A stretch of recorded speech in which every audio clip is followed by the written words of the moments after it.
사실 그동안 놀란 감독이 만든 영화들은 포장만 화려하고 알맹이는 그냥 그런 선물 같았습니다. 엄청난 크기의 상자를 고급 수입 포장재로 감싸고 실크리본에 화려한 꽃장식을 단 그런 선물 말이죠. 턱 하고 받으면 안이 궁금해서 미칠 것 같은 그런 선물 말입니다. 정말 마지막 내용물을 보기 전까지 기대는 줄지를 않고, 아니 오히려 더욱 커지고 황홀해지고 행복해지는 그런 선물 말입니다. 그러나 막상 내용물을 확인하면 어라, 겨우 이거야? 하는 말이 숨길 틈도 없이 내뱉어져 버리는. 왜냐면 그 내용물이 뭐 양말이라든가 책 한 권 아니면 펜 한 자루 뭐 이런 느낌. 논란 영화의 주제는 이 선물처럼 새롭거나 획기적이거나 깊이가 있지 않습니다. 인류에게 가장 중요한 건 사랑이라거나, 선과 악의 경계는 허물어질 수 있다거나, 진정한 나를 찾아가는 게 중요하다거나, 뭐 대충 이런 주제들을 다뤄왔죠. 그래서 논란의 영화를 보고 나서는 깊은 마음의 울림 같은 걸 받진 않습니다. 적어도 저는 그래요. 하지만 저는 논란의 선물을 받는 게 꽤 즐거웠습니다. 안의 내용물은 시시하거나 뻔하지만 그 포장을 벗기면서 오는 희열이 아주 대단하거든요.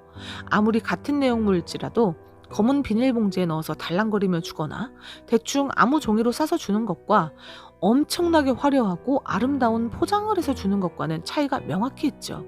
한마디로 논란의 영화는 선물의 내용물이 아닌 그 포장지를 봐야 하는 영화입니다. 논란은 똑같은 사랑이나 가족애나 기억의 소중함이나 뭐 이런 보편적이고 새로울 것 없는 주제를 다루면서 그 주제를 표현하는 영화의 플롯을 어마어마하게 멋지게 만들어냅니다. 우리는 바로 그 부분에 열광했고 논란을 위대한 감독으로 추앙하는 이유죠. 예술에 있어 어떠한 주제를 담느냐도 중요하지만 그 주제를 어떻게 표현하느냐는 사실 저는 더 중요하다고 생각합니다. 예술은 신문사설이나 논문이 아니니까요. 과정의 아름다움, 저는 예술이란 바로 그 지점이 확보되어야 한다고 보고 있고, 그러하기 때문에 논란의 영화를 보는 것이 늘 즐거웠습니다. 저는 그 옛날 메멘토를 보며 느꼈던 영화 형식의 파괴가 주는 기괴한 쾌감을 기억합니다. 저는 이 영화를 보면서 직감했어요. 아, 미친 감독이 한 명 나왔구나. 이자는 훗날 제임스 캐메론이 될 거야. 하고 말이죠. 인셉션을 보면서는 장자의 나비꿈 헐리우드 버전이 한편의 시 같다는 생각을 했고, 인터스텔라의 블랙홀 장면을 보면서는 아, 이자는 머릿속에 있는 것을 이미지로 구현하는 데 도같은 사람이구나 라는 생각을 했습니다.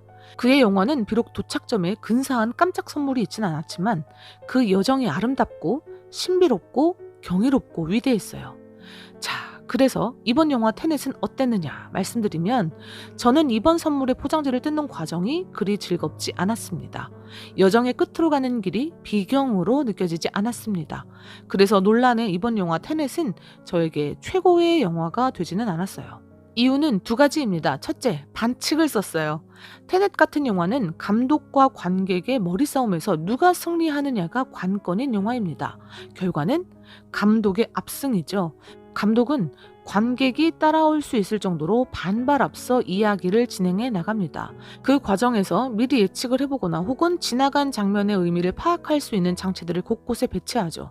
그러면서 관객은 아, 그랬구나 하고 무릎을 치며 감탄을 하고 내 머리의 나쁨을 원망하곤 합니다. 그렇게 한바탕 두뇌의 유희가 끝난 다음엔 이렇게 유튜브도 뒤지고 리뷰들을 뒤지면서 내가 끼우지 못한 퍼즐을 맞춰 나갑니다. 그 재미가 진짜 쏠쏠하죠. 하지만 여기엔 전제 조건이 있습니다. 감독은 자기가 아는 걸 관객에게도 이야기해 주어야 합니다. 대놓고 직설적으로 이야기하라는 것이 아니라 사건이든 인물의 성격이든 상징물이든 카메라 워크든 어떤 형식으로든 알려주어야 합니다. 또한 관객이 잘 따라올 수 있도록 최선의 노력을 다하여야 합니다. 그 줄다리기의 묘미를 감독은 절대 잊어서는 안 돼요. 하지만 이 영화 테넷은 그러하지 않았습니다. 제가 반칙이라고 한 이유는 감독이 자기가 아는 걸 우리 관객에게 제대로 전달하지 않았고, 또한 전달하였더라도 너무나 불친절한 방식으로 너무나 빠른 속도로 전달하였기 때문입니다. 그리고 가장 결정적으로 관객이 두뇌를 쓰는 걸 멈추라고 하였습니다. 이해하지 말고 느끼라뇨. 저는 이 대사를 듣고 그리고 이후의 진행을 보고 정말 큰 실망을 하였습니다. 두뇌 싸움 하러 온 사람에게 됐고 그냥 앉아서 구경이나 하다가라뇨. 그 이유는 둘 중 하나가 아닐까요? 감독도 이해를 못했거나 혹은 이해시킬 방법을 못 찾았던가요? 관객이 감독의 이야기를 잘 이해하고 따라가다 보면 인셉션의 마지막 팽이 장면에서 무릎을 탁 치거나 인터스텔라의 블랙홀 장면에서 주인공과 같이 눈물을 흘리게 되지만 테넷처럼 감독이 관객을 버리고 가면 마지막에 닐이 죽으러 갈 때조차 관객은 멍하니 대체 왜 저러는 거야 하면서 먹먹한 마음을 가질 기회가 없어져 버립니다.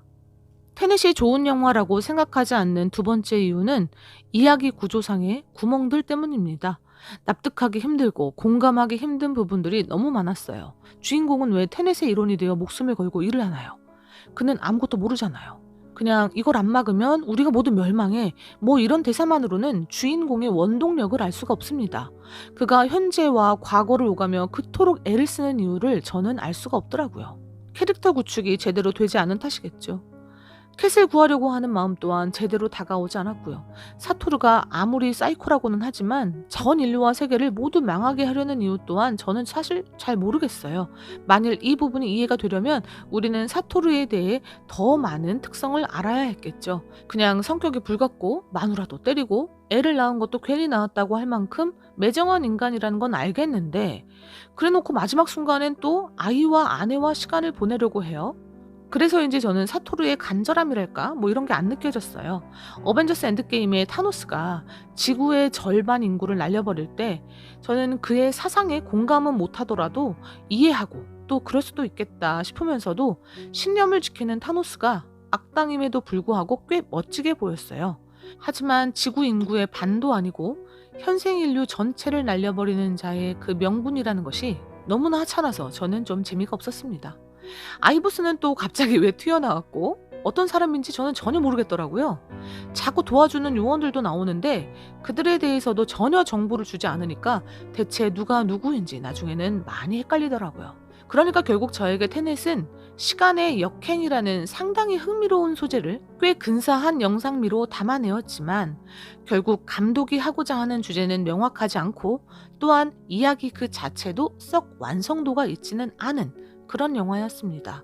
영화를 보실 것을 추천은 드립니다만 이 영화를 좋은 영화라고 엄지척 이렇게 하기는 좀 힘들 것 같아요. 여러분 오늘 테넷 리뷰는 여기서 마치도록 하겠습니다. 다음엔 더 멋진 리뷰로 돌아올게요.